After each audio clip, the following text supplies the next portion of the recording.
خسرو سے حضرت خواجہ نظام الدین اولیاء بڑا زبردست پیار کیا کرتے تھے، اور حضرت محبوب الہی کے جملے سے آپ اندازہ لگا سکتے ہیں۔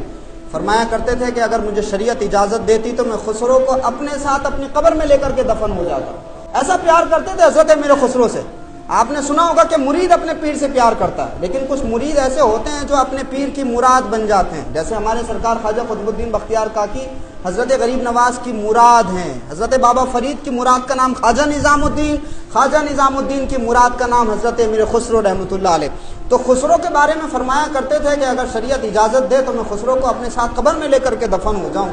خسرو سے ایسا پیار کرتے تھے کہ خود حضرت خواجہ نظام الدین اولیاء نے اللہ کی محبت کی آگ لگائی حضرت امیر خسرو کے دل میں، رسول اللہ کے عشق کا چراغ لگایا حضرت امیر خسرو کے دل میں۔ پھر حضرت خواجہ نظام الدین اولیاء دعا بھی کیا کرتے تھے کہ اے اللہ، اس ترک کے دل میں تیری محبت کی جو آگ روشن ہو گئی ہے، اس آگ کے صدقے میں میری مغفرت فرما دے۔ کیا بات ہے، آپ نے سنا ہوگا کہ لوگ پیروں کے وسیلے سے دعائیں کرتے ہیں، لیکن یہاں حضرت خواجہ نظام الدین اولیاء خود عشق کا چراغ جلانے والے، پھر اسی وسیلے سے دعائیں کرنے والے، یہ حضرت خواجہ نظام الدین اولیاء۔ اور پھر خسرو کا پیار بھی ایسا نہیں تھا۔ حضرت امیر خسرو رحمۃ اللہ علیہ نے کئی بادشاہوں کا زمانہ دیکھا، اور خسرو ایک زندہ میڈیا تھے۔ خسرو درباروں میں آیا جایا کرتے تھے، حضرت خواجہ نظام الدین اولیاء نے ان کو اجازت دی تھی کہ آپ بادشاہوں کے یہاں جائیے اور جو بھی کام آپ کر سکتے ہیں مخلوق کی بھلائی کے لیے وہ کریے۔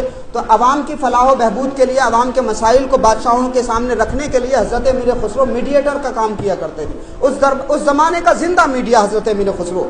کیا ہوا کہ ایک بادشاہ نے یہ کہا کہ ہم خواجہ نظام الدین اولیاء سے ملنا چاہتے ہیں۔ حضرت محبوب الہی کا یہ جملہ بڑا مشہور ہے۔ خواجہ نظام الدین اولیاء فرمایا کرتے تھے کہ اگر بادشاہ اس دروازے سے آئے گا تو فقیر کی خانقاہ کا دوسرا جو دروازہ ہے، فقیر اس دروازے سے باہر چلا جائے گا۔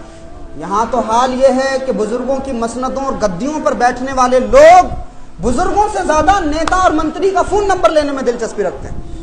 حالت یہ ہے کہ ان کی غلامی، ان کی چاٹوکاریتا اور ان کی چاپلوسی میں دلچسپی رکھتے ہیں۔ ان کو فرق نہیں پڑتا کہ کتنے بڑے دربار کے غلام ہیں، ادھر ادھر نیتاؤں کے یہاں ادھر ادھر جا کر کے چاپلوسی اور چاٹوکاریتا اور یہ تلوے چاٹنے کا کام کر رہے ہیں آج کے لوگ۔ لیکن خواجہ نظام الدین اولیاء فرماتے تھے اگر بادشاہ اس دروازے سے آئے گا میں ادھر سے واپس چلا جاؤں گا۔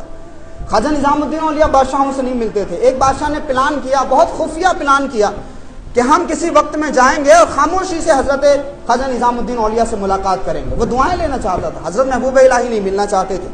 اب اس بات کی خبر جب حضرت امیر خسرو کو لگی تو خسرو نے آ کر کے حضرت خواجہ نظام الدین اولیاء کو بتا دیا حضور بادشاہ ملنا چاہتا ہے۔ حضرت خواجہ نظام الدین اولیاء نے اپنی خانقاہ چھوڑی اور پاک پٹن شریف پاکستان چلے گئے۔ اب بادشاہ جب حضرت کی خانقاہ میں آیا تو اس نے دیکھا کہ محبوب الہی نہیں ہے۔ اب پھر بادشاہ نے دریافت کیا کہ یہ شاہی راز کس نے فاش کیا ہے۔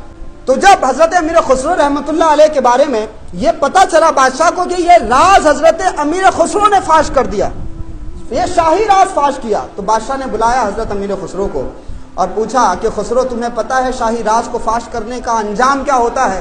حضرت امیر خسرو کہنے لگے کہ ہاں میں جانتا ہوں، میری جان جا سکتی ہے، مگر یہ بات یاد رکھنا کہ اگر اس راز کو میں اپنے پیر و مرشد سے چھپا لیتا تو میرا ایمان جا سکتا تھا۔ میں نے اپنی جان ہتھیلی پر رکھ کر کے اپنے ایمان کو بچایا ہے۔